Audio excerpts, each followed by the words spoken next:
Time and time again, I get asked by many of you guys whether I know of any gimbal within a certain budget range below $300 that will do both smartphones and compact cameras, both horizontally and vertically. So here comes the Moza Aircross S, because what you get with this gimbal for $240 at the time of filming this video is really good.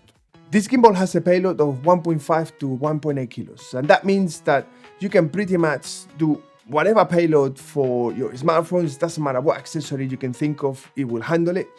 And any small to medium sized compact camera with a lightweight lens. It can do horizontally very well, and in my opinion, vertically is where this gimbal stands out from pretty much anything out there in this budget range. Vertical filming is an area of social media and content creation that nobody gives it credit to, but is the highest growing type of filming there is at the moment, thanks to Instagram, TikTok, and YouTube Shorts. So having a gimbal that does vertical filming well, as you're supposed to, with no restrictions of movement whatsoever, it's really, really helpful. On top of that, this is a really lightweight gimbal at around 700 to 750 grams. I mean, this is really lightweight for a gimbal that can handle 1.5 or 1.8 kilos. So in that regard, this is something that you can fit in your camera bag with no problem. The materials are okay. I mean, obviously this is not premium, but I would have no problem whatsoever handling this gimbal, and the hand grip feels really nice and solid, which ultimately is what matters. Because once you start rolling, all these fancy accessories and features, they go out the window, and all that matters is the quality of the stabilization and how well you can do the shots that you want to do. But you also have to take into consideration the fact that this gimbal is $100 or $150 less than the newer range of gimbals. So obviously something's gotta give. You can't have the same quality of materials and features than gimbals that cost almost twice as much for half the price. You have a small LCD that it does what it's supposed to do. The screen works really well. You can browse the menus really easily. And once you get familiarized with the way the gimbal works, you can browse this gimbal within a minute or 2 minutes. It's really quick and easy to set up. And this joystick here, it's really intuitive. You have no lagging on the screen. You can change the modes with the M button, just as you can do with pretty much on the gimbal, especially if you are right-handed, because of where this joystick is placed. If you have an APS-C camera or a small mirrorless camera, it will balance it really well. You can then switch from horizontal to vertically very quickly. You need to do a little bit of readjustment, but something that you can quickly do in a few seconds. It's not something that is gonna take you a long time. And you're not gonna find a gimbal for compact mirrorless cameras and APS-C cameras that handles vertical filming as good as this gimbal does in this price range. Personally, when I use a hybrid gimbal with my smartphone, I like to mount the lens section upside down, for the simple fact that if you have the lens the right way up, so to speak, it tends to make the gimbal top heavy and a lot more difficult to balance, whereas if you have the lenses on the bottom section, it's a lot easier and quicker to balance, and you have no issue with accessing the port for audio. So that's one of the big pluses. If you use a compact camera with this gimbal, you can use a cable to connect it to the gimbal, and then you can have a remote on-off switch, and this is really, really helpful. The locking of the motors is really nice and straightforward, and I have found that balancing a camera on this gimbal is actually really quick and easy. So in that regard, it's a big plus. If you use a smartphone, you have an app, but it's not a camera app. You can control the gimbal remotely, and you can do time lapses, you can do motion lapses, you can control the gimbal by gesture. You can do a lot of creative filming with the app, and it gives you a lot of functionality, and it works really, really well.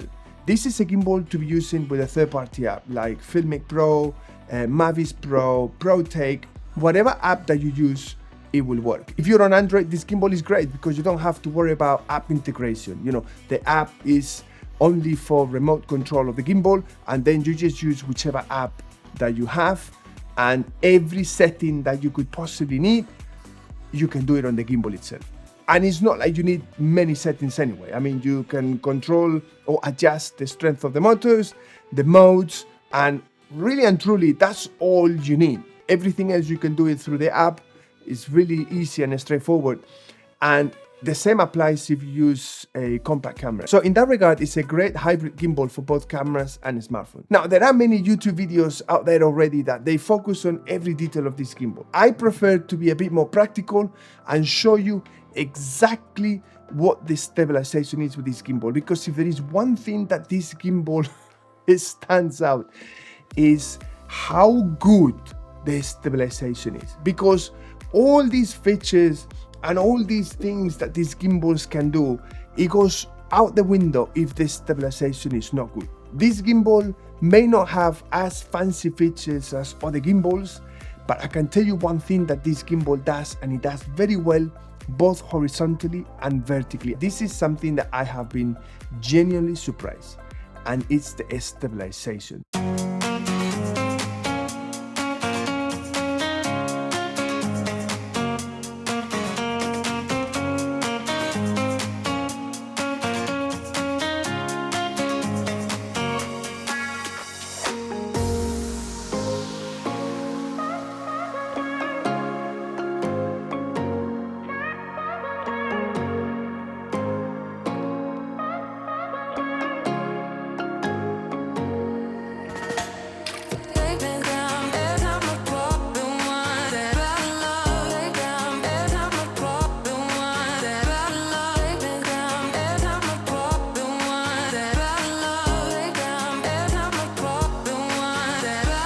So what do you think about the stabilization? Please let me know in the comments below, because I would love to hear what you guys think. You know, the stabilization is really, really good.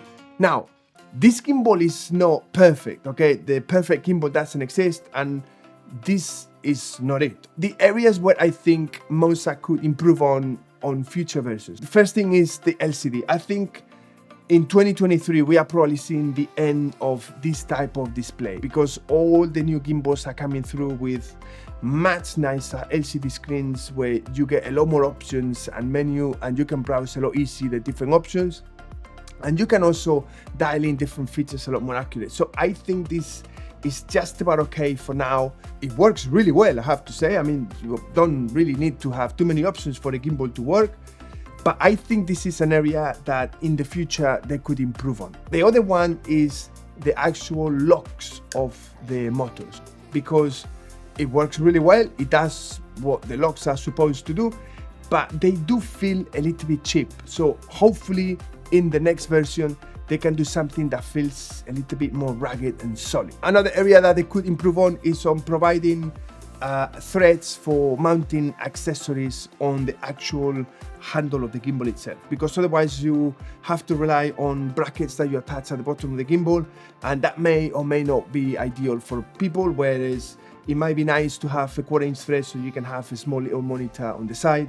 So that's an area that it would be nice if they can do something in the future. Another area that they could improve on is on the app itself, because even though it loads really quickly and I have found it really reliable and actually really nice to use, it does what it's supposed to do and it does it really well. It would be really nice if we could have a dedicated camera app for smartphones, because in this day and age, I think a gimbal that has a workable app for smartphones is a selling point. Don't get me wrong, these are things that I wish they could improve on, but in itself, this is a really good gimbal. I think it's fairly priced. It's really good value for money. It works both with smartphones and compact cameras. It will take whatever payload you put on for the smartphones, whatever cage, whatever lens, accessories. I mean, it will take it. And it's really lightweight. All these fancy features or whatever, yes, it's nice to have it, but they're not essential. What really matters is the gimbal steady?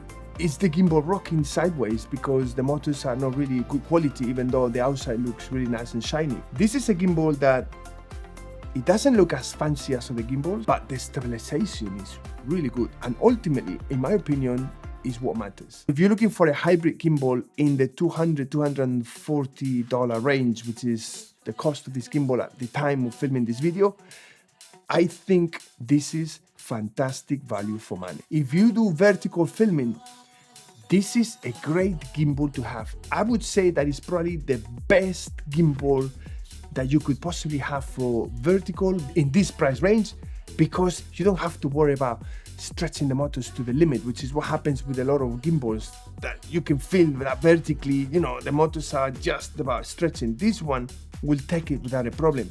If you film horizontal, this is great. I mean, you've seen the stabilization. An image is worth 1,000 words. And if you're wondering whether you even need to use a gimbal, because that's a very legitimate question. Cameras and smartphones these days have incredible inbuilt stabilization. So you might ask yourself, what's the point of a gimbal anyway? Well, I recently did a video where I show you when and when not to use a gimbal and why.